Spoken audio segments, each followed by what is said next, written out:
इन 5 शुभ जगहों पर कर सकते हैं पितरों का श्राद्ध। जाने गरुड़ पुराण में बताए गए श्राद्ध के नियम। पितरों का श्राद्ध कहाँ करना चाहिए? गरुड़ पुराण के अनुसार पितरों का श्राद्ध करने के लिए कुछ जगहों को शुभ माना गया है। पितरों का श्राद्ध करने के लिए घर की दक्षिण दिशा सबसे शुभ मानी जाती है। श्राद्ध से जुड़े नियमों के अनुसार जरूरी नहीं कि आप किसी घाट पर ही जाकर श्राद्ध करें, बल्कि आप घर में भी श्राद्ध कर सकते हैं। घर की दक्षिण दिशा में बैठकर विधि विधान के साथ श्राद्ध किया जा सकता है। आइए विस्तार से जानते हैं कि पितरों का श्राद्ध करने के लिए 5 शुभ जगह। पितृपक्ष में पितरों की आत्मा की शांति के लिए तर्पण और श्राद्ध किया जाता है। गरुड़ पुराण के अनुसार पितरों की आत्मा की शांति के लिए जो मनुष्य तर्पण करता है उसे पितृदोष से मुक्ति मिलती है। साथ ही जीवन की सभी बाधाएं भी दूर होती हैं। पितरों का श्राद्ध या तर्पण करते समय कुछ नियमों का ध्यान रखना भी बेहद जरूरी है।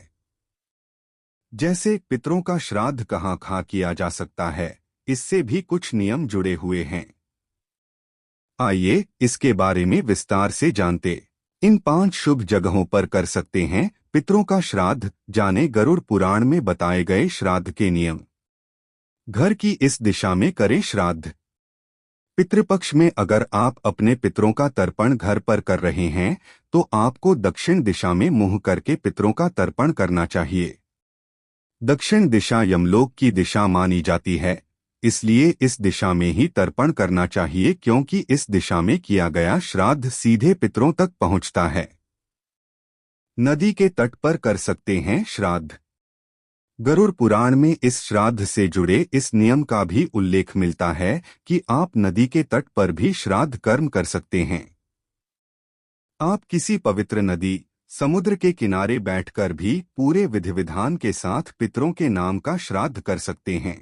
बरगद के पेड़ के नीचे भी कर सकते हैं श्राद्ध।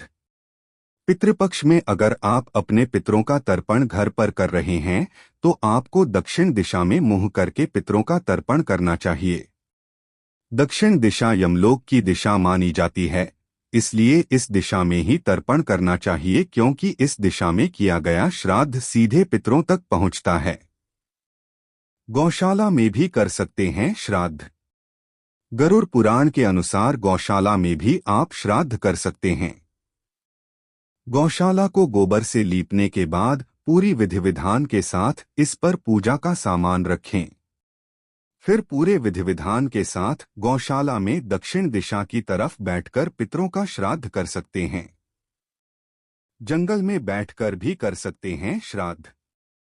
जंगल को हमेशा से पवित्र माना जाता है, क्योंकि वन या जंगल प्रकृति का मूल भाग रहे हैं। जंगल में प्रकृति की गोद में बैठकर भी कोई मनुष्य अपने पितरों का श्राद्ध कर सकता है। जंगल में उपलब्ध फल, फूल, जल आदि से भी पितरों का श्राद्ध किया जा सकता है।